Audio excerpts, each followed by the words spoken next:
ప్రభునందు ప్రియమైన దేవుని బిడ్డలారా, ఈ యూట్యూబ్ ద్వారా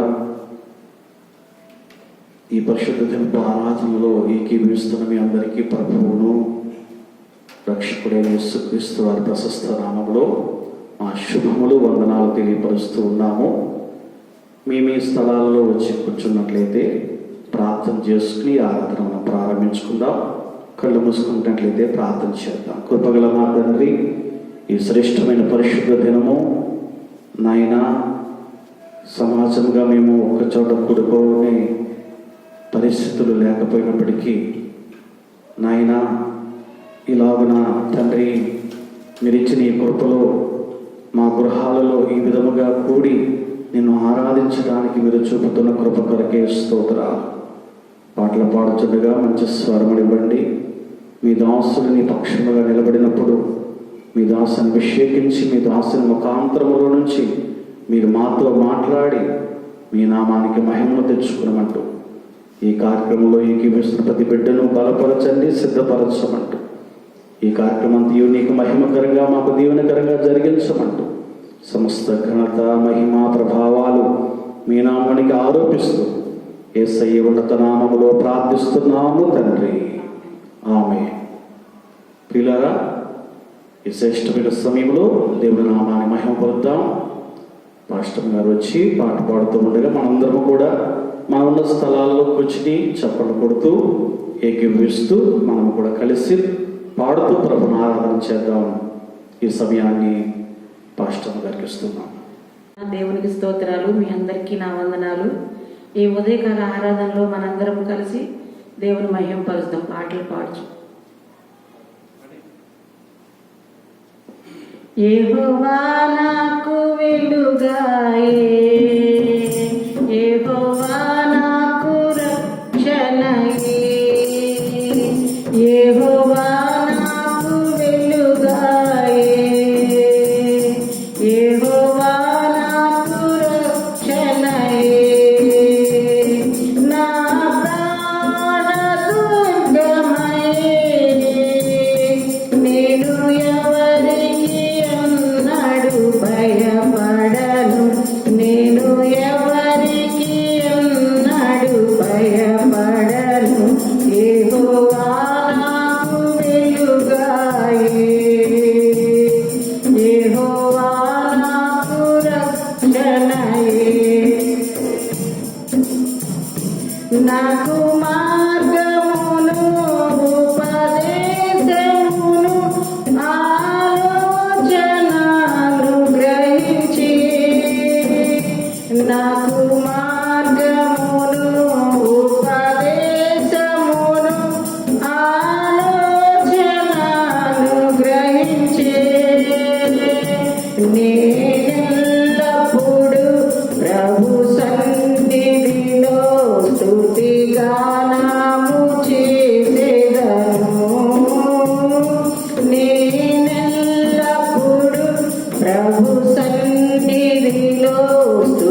నామానికి మహిమ కలుగునుగాక. Hallelujah. Praise the lord. Hallelujah. మంచిది పిల్లరా, చాలా సంతోషం. దేవునికి మహిమ కలుగునుగాక. గడిచిన వారంలో ఆదివారం దినాన కొన్ని అనుకోని అననుకూల పరిస్థితులను బట్టి మరి యూట్యూబ్ ద్వారా దేవుని సన్నిధిలో వాక్య సహవాసం మనం చేయలేకపోయాం. దేవుని కృప మీ అందరి ప్రార్థన బట్టి తిరిగి మళ్ళా ఈ ఆదివారం యూట్యూబ్ ద్వారా దేవుని వాక్యంతో మందిరంలో మనందరం సమాజంగా కూడుకునే అవకాశం లేకపోయినప్పటికీ మీ గృహాలలో దేవుని సన్నిధిలో కూడి ఉండగా యూట్యూబ్ ద్వారా దేవుని వాక్యాన్ని ధ్యానించి చక్కని అవకాశాన్ని ఈ పరిస్థితులలో కూడా దేవుడు మనకు అనుగ్రహించినందుకై దేవదేవునికి మహిమ కలుగునుగాక. పిల్లరా, మీరందరూ కూడా ప్రతి ఆదివారం మరి సమయానికి మీ గృహాలలో మీ కుటుంబాలుగా దేవుని సన్నిధిలో కూడి ప్రభుని ఆరాధించి ధ్యానించి ప్రార్థించుచున్నారని నమ్ముచున్నాము. మంచిది, చాలా సంతోషం.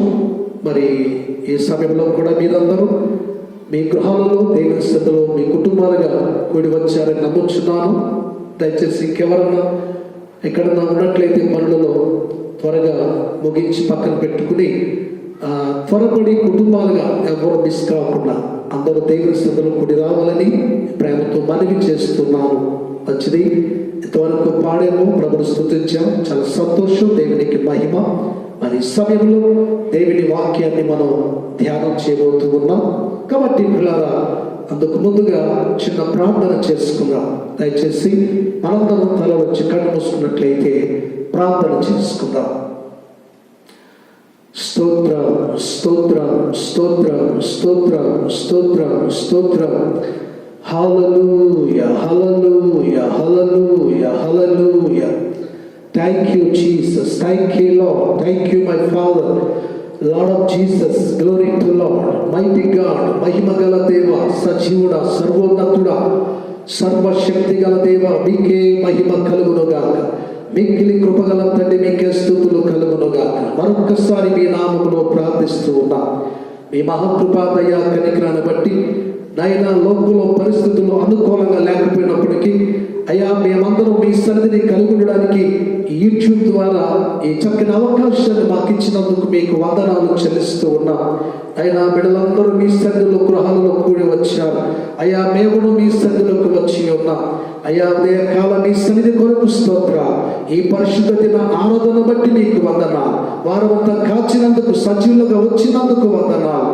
తిరిగి ప్రార్థన తిరుమల మమ్మల్ందరినీ సజీవులుగా కాపాడి మిమ్మల్ని ఆరాధించే భాగ్యమిచ్చినందుకు స్తోత్రములు కలుగునుగాక. లార్డ్ ఆఫ్ జీసస్, హల్లెలూయా, మీకు మహిమ. ఉదయ కాలం ప్రభువా, పాటలు మాకు తోడుగున్నా స్తుతిస్తుండగా మీకు మాకు తోడుగున్నందుకు స్తోత్రం. ఆరాధనకు యోగ్యుడా, ఆస్తుతులకు పాత్రుడా, మీకే మహిమ కలుగునుగాక. ఇదిగో నాయన, మరి సమయంలో లేఖనములు ధ్యానము చేయించుండగా అయ్యా మాతో మాట్లాడండి. వాక్యము మీది నాయన, దాసుడు మీ వాడు నాయన. అయ్యా, మీ మాటలు మాకు అనుగ్రహించండి. మీరు మాట్లాడండి. మీరు మాట్లాడితే మేము బ్రతుకుతాం.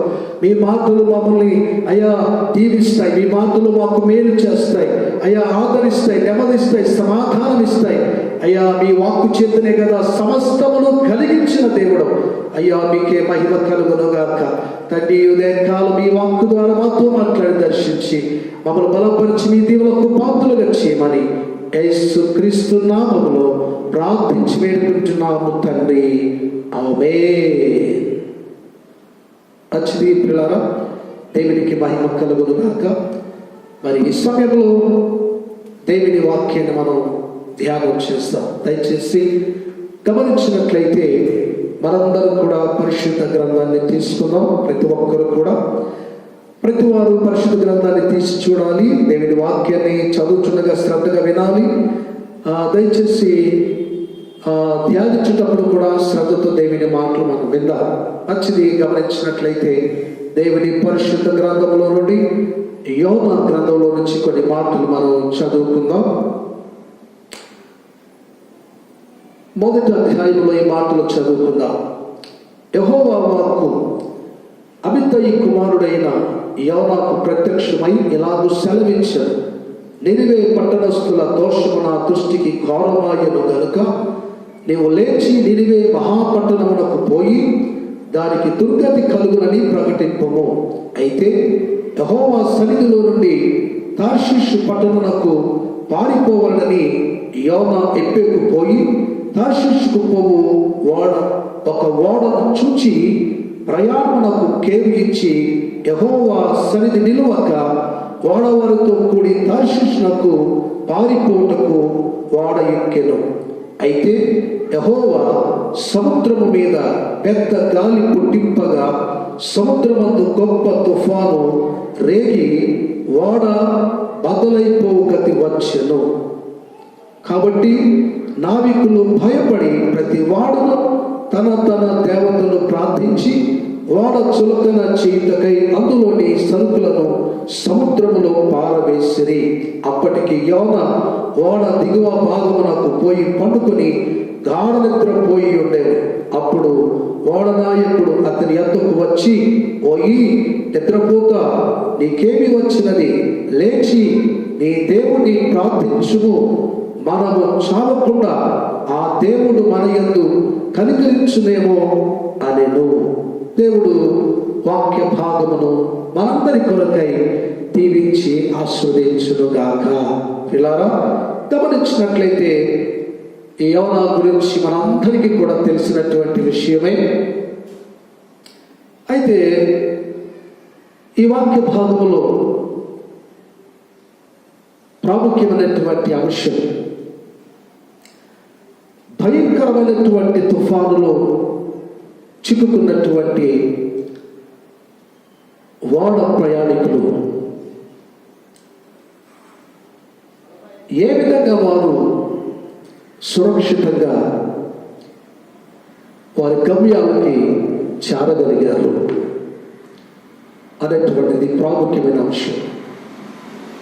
భయంకరమైన తుఫానులో చిక్కుకున్న ఆ ఓడ ప్రయాణికులు ఏ విధంగా అందులో నుంచి విడిపించబడి వారి గమ్యాలను క్షేమంగా చేరుకోగలిగారు, గల కారణం ఏమిటి అనే సత్యాన్ని మనము ఈ ఉదయకాలం గమనించినట్లయితే మనందరం కూడా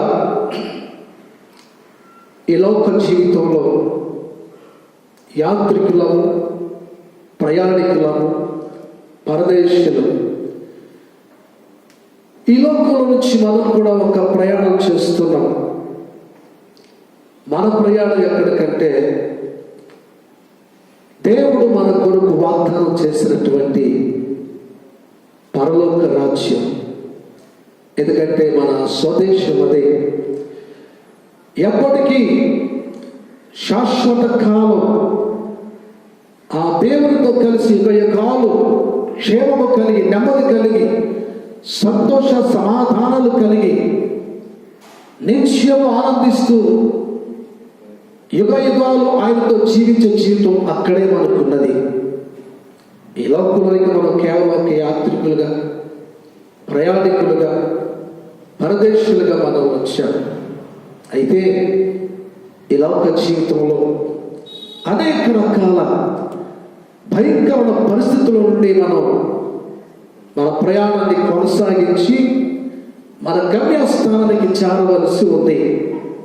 అయితే ఎటువంటి పరిస్థితులలో క్షేమంగా మన గమ్యానికి మనం చేరుకోవాలి అంటే మరి మనం ఎలా ఉండాలి, ఏం చేయాలి అనే విషయాలు మనం తెలుసుకోవాలంటే ఉదయకాలం ఈ ఓడలో ప్రయాణం చేస్తున్న వారి గురించి మనం ఆలోచించవలసిన అవసరం ఉంది. పిల్లరా, ఈ రోజున మనం గమనిస్తూ ఉన్నాం లోకంలో పరిస్థితులు ఒక ప్రాంతం కాదు, ఒక దేశం కాదు, యావత్ ప్రపంచమంతా కూడా భయంకరమైనటువంటి శ్రమలో ఉన్నది, సమస్యల్లో ఉన్నది, భయంతో ఉన్నది. నిజంగా ఈ పరిస్థితుల్లో ఆలోచన చేస్తే మనుషులు వారి యొక్క యాత్ర జీవితాన్ని చక్కగా కొనసాగించి ప్రతి ఒక్కరు వారి వారి గమ్యస్థలానికి చేరుకోగలరా అన్నటువంటి పరిస్థితుల్లో ఉన్నాయి ఈ రోజున. నిజమే, మరి మన గురించి కూడా ఆలోచన చేస్తే మరి మన ప్రయాణ పరిస్థితి కూడా చాలా భయంకరంగాను బాధకరంగా ఉంది. అందుకే దేవుని సన్నిధిలో సురక్షితమైన క్షేమకరమైన ప్రయాణం మనం చేసి మన గమ్యానికి చేరుకోవడానికి కావలసిన విషయాలను దేవుని సన్నిధి నుంచి తెలుసుకోవాల్సిన అవసరత ఎంతైనా ఉందని జ్ఞాపకం చేస్తున్నా. ఇక్కడ మనం చూస్తున్నాం వీరి ప్రయాణం ఏమిటి? ఈ వాడ ప్రయాణం ఎప్పేలో స్టార్ట్ అయింది. ఎప్పేలో స్టార్ట్ అయినటువంటి ప్రయాణం ఈ వాడ ఎక్కడికి వెళ్తుందంటే తర్షీషుకు వెళుతుంది. కానీ ఇందులో అంతా కూడా కరెక్ట్గా వారు వెళ్ళవలసిన ప్రయాణం కొరకే సిద్ధపడి వెళ్తున్నారు. ఒక వ్యక్తి మాత్రం అతడు నినివే పట్టణానికి వెళ్ళవలసి ఉండగా తర్షీషుకు వెళ్ళే వాడను చూసి అదెక్కాడు. ఏంటంటే వాడవారితో కలిసి నా పారిపోతున్నాడు. ఈయనెవరు అంటే దేవుని ప్రవక్త, ఒక హబ్రీయుడు. ఎందుకు పారిపోతున్నాడు? పారిపోవాల్సిన పరిస్థితి ఎందుకు వచ్చింది? దేవుడు ఒక బాధ్యత అప్పగించాడు. ఆ బాధ్యత అది కష్టతరమైందని, అది అంత ఈజీ కాదని, దానివల్ల లేని సమస్యలు వస్తాయని తను ఆలోచించి దేవుని చిత్తాలను పూర్తిగా గ్రహించక ఇలా పారిపోవడమే తనకి క్షేమము మేలనుకుని అలా వెళ్ళిపోవాలనుకున్నాడు. కానీ అది ఏమాత్రం కూడా క్షేమకరము కాదు అనే సత్యాన్ని గ్రహించలేకపోయాడు. సరే, మొత్తానికి ప్రయాణం స్టార్ట్ అయింది, సాగిపోతుంది. లోపల జరిగింది ఏంటంటే సడన్గా దేవుడు సముద్రం మీద పెద్ద గాలిని రేపినప్పుడు సముద్రంలో పెద్ద తుఫాను స్టార్ట్ అయింది. ఆ తుఫాను స్టార్ట్ అయ్యి వాడ రద్దలైపోయే పరిస్థితి, మునిగిపోయే పరిస్థితి. నిజానికి ఆ వాడ నాయకులు గతంలో ఎన్నడూ అటువంటి భయంకరమైన పరిస్థితిని వారు చూసి ఉండలేదు. వారు ప్రయత్నాలన్నీ చేశారు, కానీ అన్నీ వ్యర్థమైపోయింది, ఏది సఫలం కాల. మరి చివరికి వారు ఏం చేశారు? ఆ భయంకర తుఫాను నుంచి తప్పించబడి క్షేమంగా వారి గమ్యాన్ని చేరడానికి అని మనం ఆలోచన చేస్తే మొట్టమొదటి విషయాన్ని మనం చూస్తున్నాం. 4వ వచనంలో రాస్తుంది, ఆ ఓడ నావికులట మనం చూస్తున్నాం, భయపడి ప్రతివాడు తన తన దేవతను ప్రార్థించి వాడ చులకన చేటుకి అందులోని సరుకులను సముద్రములో పారవేసిరి. వాడ నావికులకి భయం వేసిందట. భయం వేసిందంటే ఆలోచన చేయండి, వారు ఎన్నోసార్లు ప్రయాణం చేశారు సముద్రంలో, ఎన్నో తుఫాన్లు చూశారు వారు, కానీ ఎన్నడూ వారు భయపడలేదు. కానీ ఇప్పుడు భయపడుతున్నారు. అంటే నిజంగా ఇది చాలా భయంకరమైనటువంటి తుఫాను. అందుకే వారు ప్రయత్నాన్ని విరమించారు, చేశారు.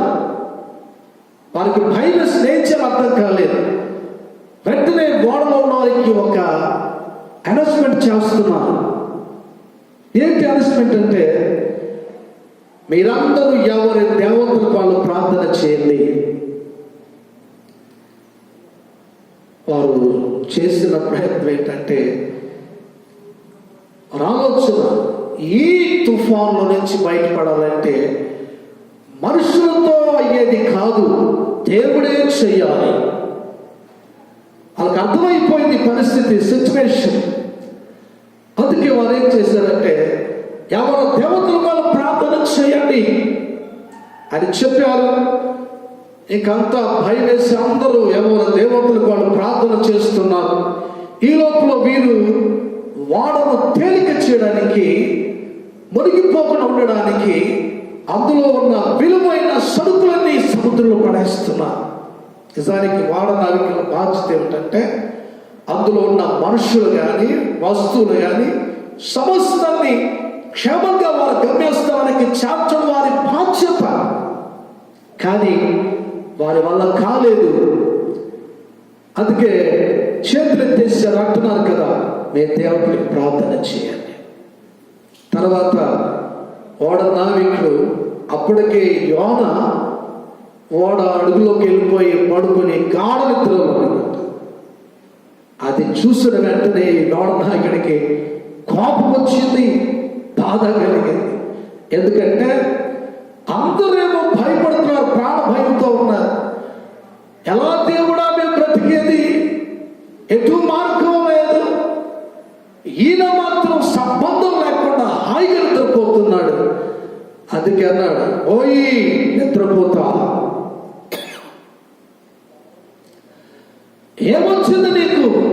అందరూ భయపడి ప్రాణాలు కాపాడుకోవడానికి వారి వారి దేవతల్ని ప్రార్థిస్తుంటే నీవొచ్చి అడుగున నిద్రపోతున్నావు.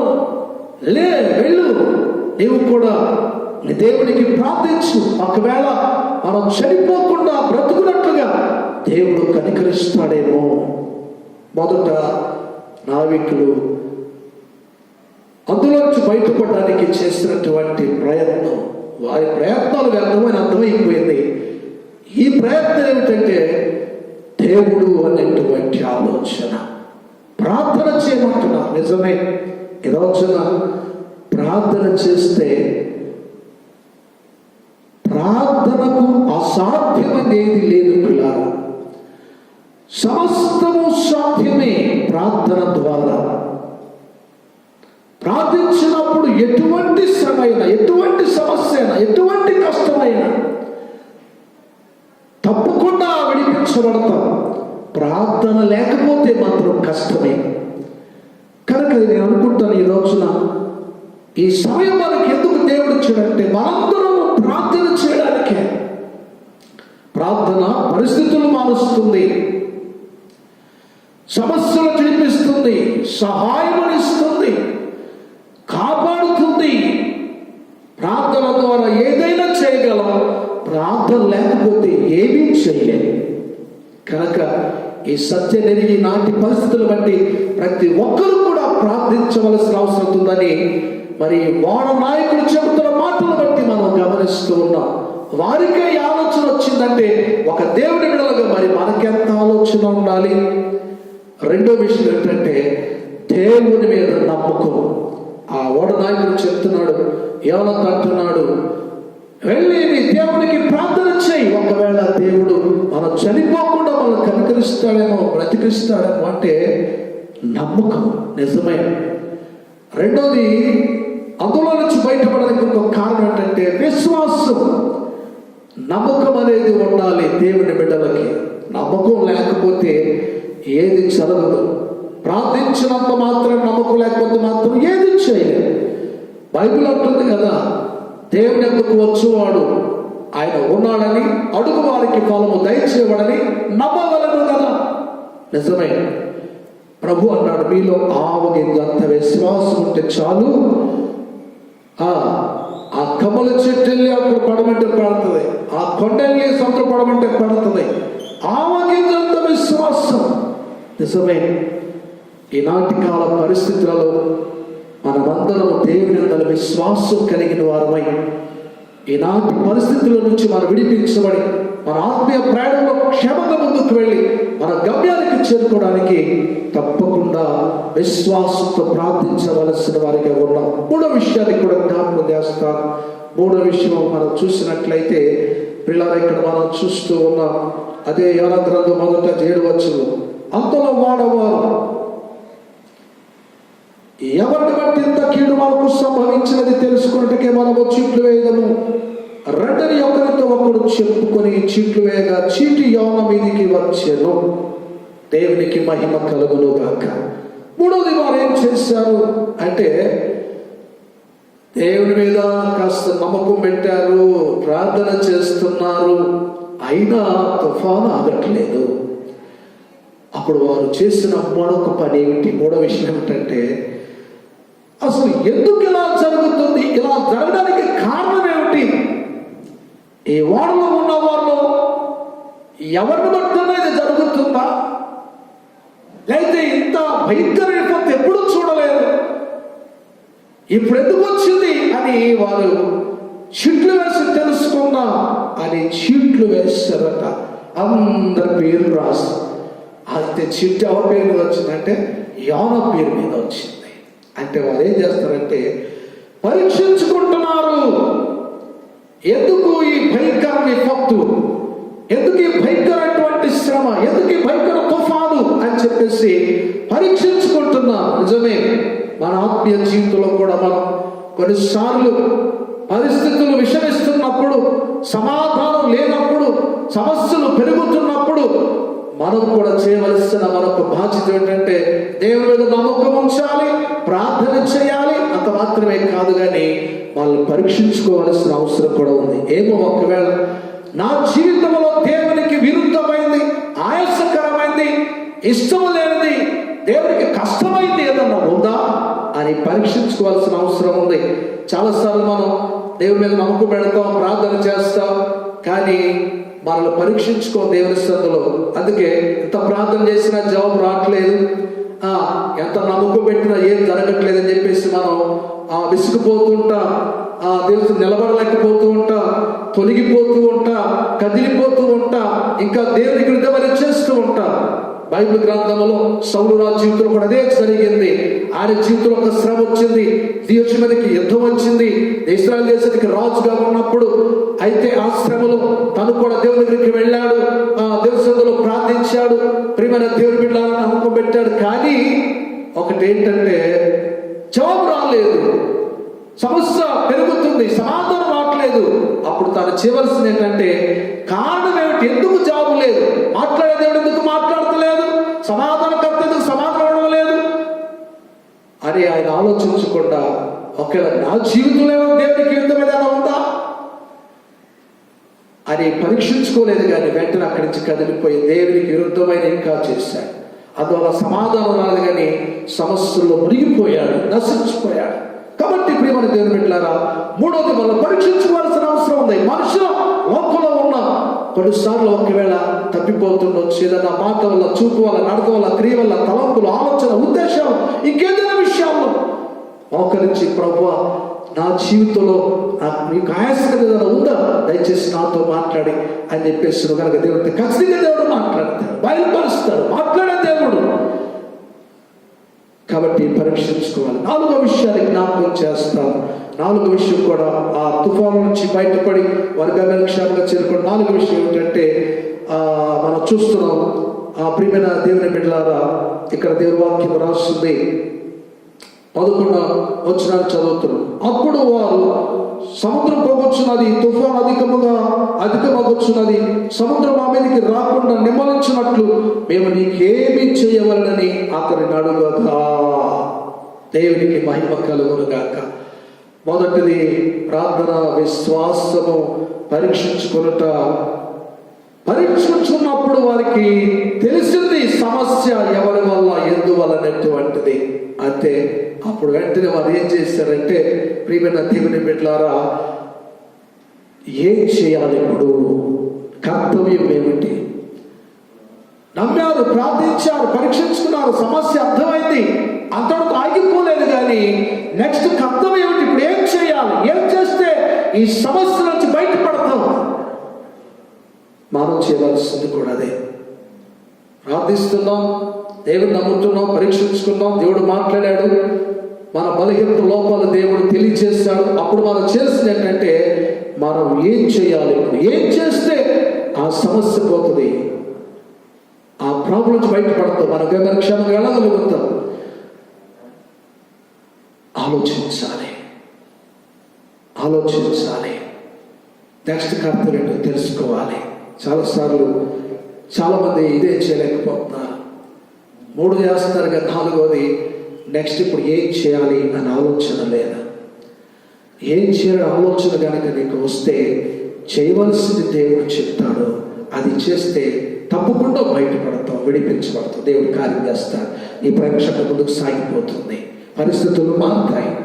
కానీ ఏం చేయాలి అని ఏదైనా చేయడానికి, దానికి తగిన పరిష్కారం చేయడానికి ఒక ఆలోచన నీకు లేకపోతే, నువ్వు చేయకపోతే కష్టమే. కనుక ఏం చేయాలి ఎవరు ఆలోచన చేస్తారు. మనం కూడా దేవుడి దగ్గర విచారించాలి, అడగాలి. అయ్యా ఇప్పుడు నన్ను ఏం చేయమంటాం, ఏం చేస్తే ఈ సమస్య నుంచి విడిపించబడతాను, బయటకు వస్తాను. దేవుడు తప్పకుండా చెప్తారు. ఆయన సమాధానకర్త, మార్గం చూపించేవాడు.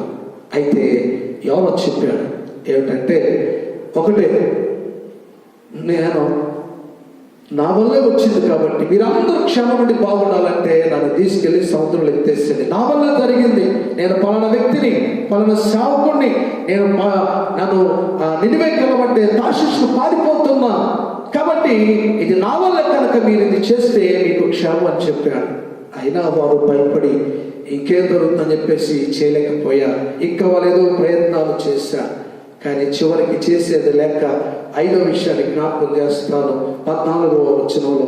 కాబట్టి వారు యెహోవా నీ చిత్త ప్రకారంగా నీవే దీన్ని చేసితివి, ఈ మనిషిని బట్టి మమ్మను లయము చేయకుందువు గాక, నిర్దోషిని చంపిత్రన్న నేరం మా మీద మోపకుందువు గాక అని యెహోవాకు మనవి చేసుకొని యోనాను ఎత్తి సముద్రంలో పడవేసిరి. పడవేయగానే సముద్రం పొగకుండా ఆగెను. ఇది చూడగా ఆ మనుషులు యెహోవాకు మిగుల భయపడి ఆయనకు బలి అర్పించి మొక్కుబళ్ళు చేసిరి. ఆలోచించు. మొదట విశ్వాసము, ప్రార్థన, పరీక్షించుకోవడం, సమస్య తెలిసినాక ఏం చేయాలని విచారించడం, 5వది చెయ్యవలసింది చేశారు. నిజమే, మనం కూడా అంతే. చేయవలసింది చేయకుండా జరగాల్సిన కార్యం జరగదు. ఒకవేళ విడిచిపెట్టాల్సి ఉంటే విడిచిపెట్టాలి, చేయవలసి ఉంటే చేయాలి, సరి చేసుకోవలసిన వాటిని సరి చేసుకోవాలి. యాకోబు తన దేవుని సన్నిధిలో తన పాపాలు ఒప్పుకొని విడిచిపెట్టే వరకు కూడా బ్లెస్ చేయబడలేదు.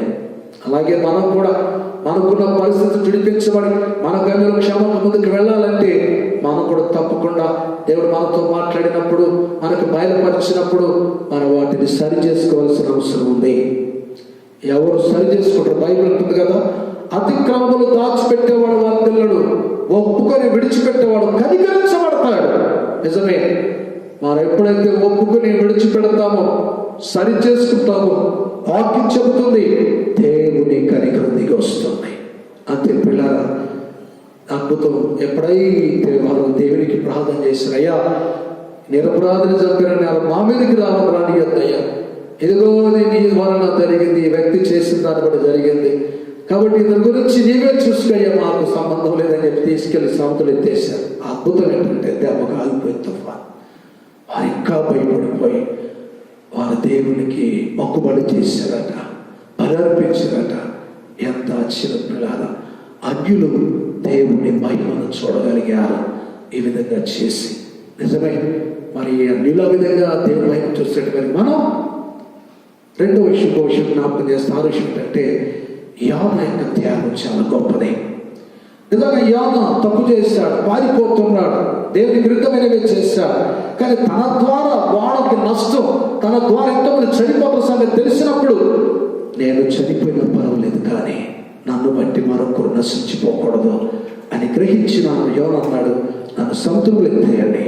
నిజమే, ఆ త్యాగం అనుకుండాలి ఈ రోజున, ఆ త్యాగం అనుకుండాలి ఈ రోజున. ఆ త్యాగం లేకపోతే కష్టపడిన దేవుని బిడ్డలారా గమనించండి. ఈరోజు మనం చేసిన త్యాగం ఏంటంటే, మనము నశించిపోవు కానీ మనము త్యాగం చేయాలి నశించిపోతున్న వారి కొరకు. యోనాలాగా, యోనైతే ప్రాణ త్యాగమే చేయడానికి సిద్ధమయ్యాడు. మనమే త్యాగం చేయాలి.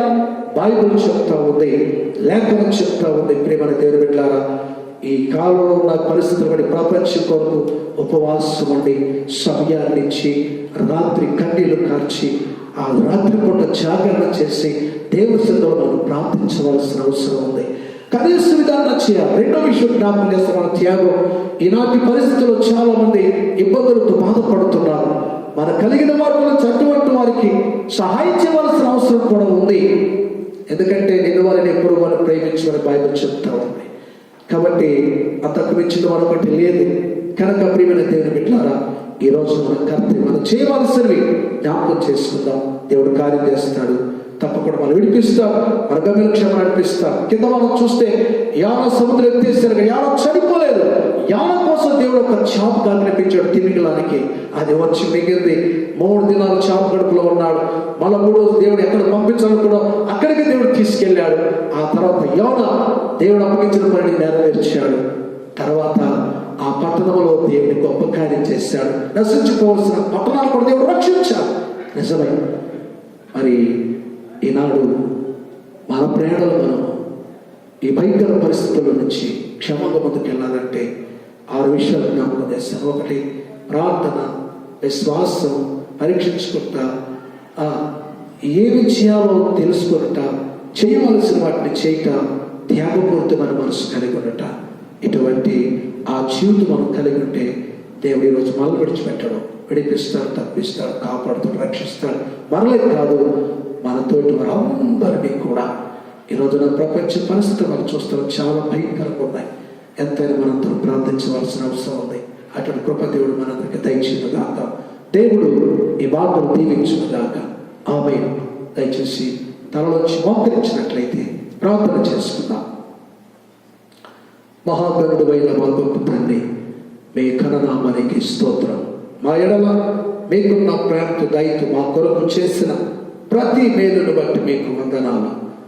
ఈ పరిశుద్ధ దిన ఉదయకాల ఆరాధనలో మీ సన్నిధి మాతో ఉంచి మమ్మల్ని ఎంతో బలపరిచినందుకు వందనాలు. అయినా ఎప్పటి నుంచి ప్రయాణం చేస్తున్న ఓడ తర్షీషుకు వెళ్ళవలసింది, కానీ మధ్యలోనే భయంకర తుఫాను వల్ల ఓడతో సహా అందులో ఉన్న సరుకులు, మనుషులందరూ నశించే పరిస్థితి వచ్చినప్పుడు ఏ విధంగా అందులో నుంచి వారు విడిపించబడి క్షేమంగా వారి గమ్యాలకు చేరడం ఆయన యోన గ్రంథం ద్వారా మాతో మాట్లాడారు. నిజమే అయ్యా, ఈనాటి కాల పరిస్థితులు కూడా అంతకంటే భయంకరమైన లోకంలో ఆయన వాడవాకులు భయపడుతున్నట్టుగా ప్రపంచ దేశ అధికారులు, నాయకులు భయపడుతున్నారయ్యా. అయ్యా, ఎవరు చేయగలిగేది ఏమి లేదు. వారి ప్రయత్నాలు వారు చేస్తున్నారు. అయినా మీ కృప లేకుంటే, కనికరం లేకుంటే ఏమి చేయలేదు. కాబట్టి కృప చూపు నాయన. అయ్యా, మీకు స్తోత్రాలు. మీ బిడ్డలైన వారు ఇదిగోనైనా ఈ 6 విషయాలు వారి జీవితంలో కలిగి ఉండడానికి కృప చూపండి. అందును బట్టి వారు క్షేమంగా ఆత్మీయ ప్రయాణం ముందుకు సాగి వారి గమ్యానికి చేరడం మాత్రమే కాదు, కానీ నశించిపోతున్న అనేక మంది ప్రజల రక్షణ కొరకు ప్రార్థించే వారిగా, ఆపదల అవసరతున్న వారికి సహాయం చేసేవారిగా, అయ్యా మీరంటే తెలియని వారికి మీ గురించి సాక్ష్యం చెప్పినట్టుగా తెలియజేసేవారిగా ఉండునట్లు మీ కృప దయచేయమని ఈనాటి ఆందోళన పాల్పంపులు పొందుకున్న ప్రతి బిడ్డలను పేరు చొప్పున దీవించి ఆస్వాదించి మహిమ ఘనత పొందుకోమని, అనుకున్న మమ్మల్ని బలపరచమని, ప్రతి ఒక్కరిని మీ కృపల భద్రపరచగలిగిన ప్రతి అవసరంతో తీర్చమని, మా దేశాన్ని ప్రపంచ దేశాలు కరోనా వైరస్ జొడిపించమని, ఆ వైరస్ లైవ్ చేయమని, పరిస్థితులు చక్కబెట్టమని, సహాయం చేయమని యేసు నామములో ప్రార్థించి వేడుకుంటున్నాము తండ్రి. ఆమేన్. మన తండ్రి అయిన దేవుని ప్రేమ, కుమారుడైన యేసుక్రీస్తు వారి కృప, పరిశుద్ధాత్మ అన్యోన్య సహవాసము, సహాయం, ఆయన సన్నిధి నుంచి కృప ఇప్పుడు ఎల్లప్పుడూ కుడిన మనకి సర్వలోక పరిశుద్ధుల సదా తోడుగా ఉండి ఆయన నుంచి రాజ్యం కొరకు సిద్ధపరచు, బలపరచు, ముందుకు నడిపించునుగాక. ఆమేన్. యేసు రక్తమే చేయ, ప్రవేశ రక్తమే చేయ, ప్రవేశ నామములు సంపూర్ణ విజయం, అపవాది కొట్టి అనంత దర్శనం, తండ్రి మీ కార్యం నిరంతరము జయము జయము కలుగునుగాక. ఆమేన్. God bless you. దేవుడు దీవించునుగాక. ఆమేన్.